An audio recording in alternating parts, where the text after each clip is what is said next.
go? I have a question for you. Yes, go ahead. I know previously on the show you've really been adamant about the fact that you don't want to be married. Yeah. Right? But did you see I was watching the Andrew Tate interview with Candace Owens, and in it she asked him, would you ever consider getting married? And he says, if you asked me 10 years ago, I would say no, but now I'm not opposed to it. So I was wondering what your thoughts on that were. Okay, it's interesting. So when it comes to Andrew Tate, first off, he says 10 years ago, but he did an interview on Your Mom's House podcast where, and this must have been, it was within the past 2 years he did this interview, I think. And he was very, as recently as 2 years ago, very much against marriage for some of the same reasons that I've articulated on this show.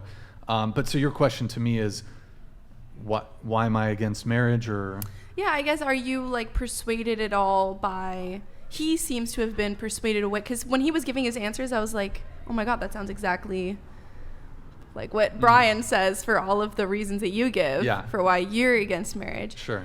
But then he says to Candace that he has changed his mind and now would be open to it. So I'm wondering if maybe you've found your thoughts changing at all. Sure. Well, I mean, I think I can say this about Andrew Tate is he was an atheist and then he became Christian and then he converted, or I think they call it reversion. Are you familiar with that? Well, in any case, he reverted to Islam and he became a Muslim.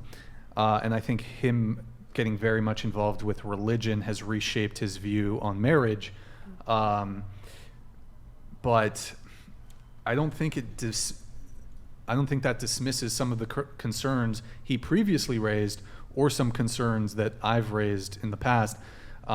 So, I actually, it's not so much that I have a problem with marriage, it's that I have a problem with divorce. So marriage is wonderful. Yeah, that's true. It's a divorce risk. You'd have to but obviously make a good choice. But obviously if you get married, one of the potential negative outcomes from that would be divorce.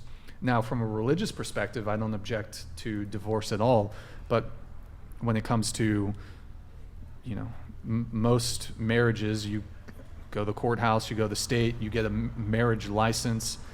That gives you certain benefits, but I'm very much against it because in divorce, you have alimony. If there's a divorce, let's say whoever's the breadwinner, you got to pay for your own lawyer. You got to pay for their lawyer. It's just very financially risky. It's very expensive.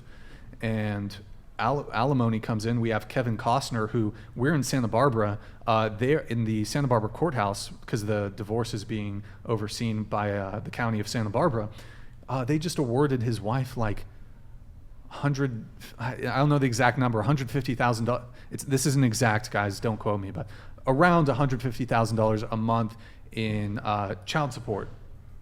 And you hear all these stories of these, celebrities. Obviously, I know celebrities aren't perfect examples, but you hear, or just even wealthy people, and they get destroyed in marriage. The alimony, the contentious divorce, you got to pay for both the lawyers. It's absurd. Do you think if you fell in love with a girl who really wanted to get married, maybe because she was religious, maybe she's not religious and marriage is just important to her, do you think you would consider it, or do you think still, it's still a hard no matter what? There's no open door. There's no open to it, no matter who the partner is. Because I'm assuming you're not foolish. You're not going to marry just any woman. If you were to get married, it would be with someone you're very certain about and think would be a good choice. But basically, are you open to it at all, especially if it was important to a woman you cared about? I mean, it would. Or is it just you think it's a deal breaker? Well, me caring about a woman does nothing to remedy my concerns when it comes to divorce. I don't want to 100% rule out marriage, but this woman would have to be so compelling. I would have to be so sure. The largest labia I was about ever. to say the same thing. Oh, is that what you were? No, I have something else to say, but I was about to say that too. I guess my question would be. I'll answer your question, but go ahead. Sorry, I was just about to say, what about if you got a prenup? Because Okay, yep. That could Prenups. take away some of the financial aspect of the divorce and kind of keep Sure. you in the clear if that happened. What if you fell in love with a woman and she was okay with doing that? Would that be something then that you might be more inclined to consider? Okay, so as far as the prenup goes, no prenup is going to save you if the woman is motivated enough, because all she has to say is, well, I was coerced into it, and I thought he would, not want to, stay with, whatever. So you can make up a whole bunch of stuff. Here's the thing. Kevin Costner, who had a prenup, ironclad prenup, had lawyers review it. It wasn't just some, let's download a prenup from internet. No, Kevin Costner had prenups drafted up by probably the most competent lawyers in California. Maybe, I don't know if they were in Santa Barbara, and it doesn't really matter. And his wife is challenging the prenup in court. So even if there is a prenup, and even if the prenup is rock solid, there's still an opening for a woman to challenge the prenup. And that opens up, okay, cool, let's litigate it. I still have to pay for your attorney, so now I'm paying for my attorney to defend the prenup, which we agreed to, and I have to pay for your attorney who's litigating this. Basically, with Kevin Costner, very wealthy actor, he's got like $10 million, $15 million property in Montecito, just outside of Santa Barbara. The prenup said that if she initiated a divorce, she'd have to move out of the family house. She would get $1.5 million just immediately, but that would be the extent of any sort of alimony payments, I think. So right now she's just going after child support, so the kids can keep up their lives to the tune of $150,000 a month. So prenups constantly get challenged, and sometimes even thrown out. We had this happen with Dr. Dre. He had a prenup. Prenups are not ironclad, and like I said, if you are motivated enough as a woman, you can just. A prenup is not going to save you financially if she's motivated enough. Or he's motivated. Sure. Let's. Well, sure, but you're no. Sure, but you're asking. We're talking you're about asking you. Yeah. about my specific, and I wouldn't marry a man. So, but I mean, I would just also say you just never sign a contract with someone who is rewarded for breaking it.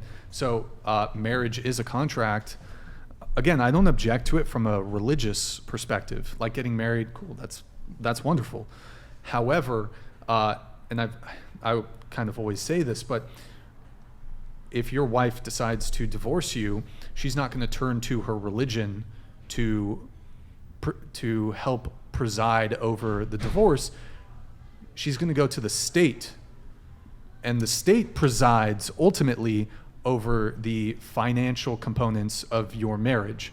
So this idea that, okay, we'll just marry a really religious woman. Well, okay. When you get a divorce, she's not going to God. She's not going to her pastor. She's not going to her priest. She's not going to the church. She's going to the state. You're saying when, though. So I think if you are open to the possibility of divorce, you shouldn't get married in the first place. So I guess my assumption here is you're going into, it's a hard no on marriage because there's a possibility of divorce. She could divorce me and then the risk is too much. I honestly just don't think, like, if you are open to the idea of divorce, I don't think you should be getting married. I think you should be doing coupling. Can I ask you a question? Mm-hmm. I'll try to reel you guys in here in a sec. Would you want your doctor to disclose to you, let's say you're about to undergo a procedure, a surgery, would you want your doctor to disclose to you the potential complications of undertaking the procedure? In fact, they're legally compelled to disclose. Yeah. But I assume you'd want your doctor to tell you, well, there's a 10% chance of this. You're going to have X, Y, Z. Yeah. There's a chance of, it depends on the fucking procedure. You could have whatever. I get where you're going. It just comes down to picking a good partner. So if you're thinking of, I'm assuming here you would only ever get married if you genuinely, this isn't just because like you're like, oh, I got no other, like I'm bored, like I don't want to be lonely. I'm going to do this because I'm just like afraid to, like I don't want to be not married. Mm-hmm. I mean, like I'm assuming you would only marry someone if you knew for certain their values, you knew them very well, you knew they themselves were not open to the possibility of divorce. Sure. But let me ask you a question. How many people who do get married think that exact same way about their partner. How many people who get married think, I'm going to spend the rest of my life with this person? How many people think when they are getting married, yeah, we're probably going to be divorced? Like most people, I assume, Honestly, going into marriage. I think the possibility of divorce is very present to the majority of people nowadays who are getting married. Think of like Imrata, who Candace mentioned.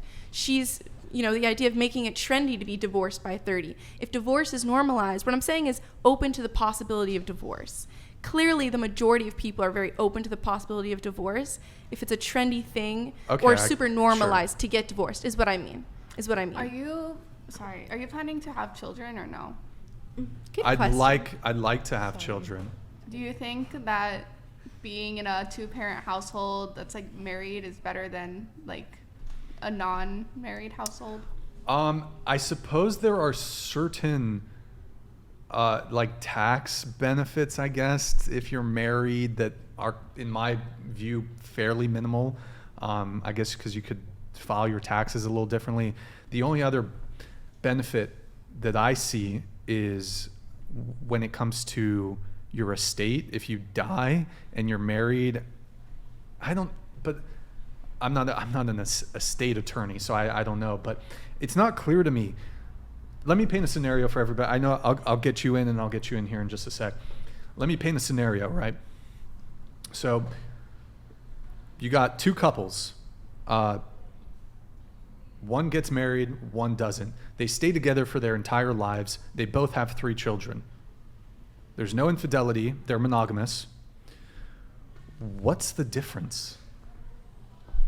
Yeah, no, I don't think, what is it? Anybody? What's the, like, I don't see the difference in term, like, if we're speaking on Yeah, no, the there isn't benefits, one. but there's often this argument of, well, marriage is beneficial to society, but it's not clear. Like, if you could basically replicate exactly what you have in a marriage, stay together for the rest of your life, have kids. You don't need to be married to have kids. You don't need to be married to stay together for the rest of your life and be monogamous and love each other. So it's not clear to me, like, what is the benefit for marriage besides tradition and for religious reasons? I agree. Based.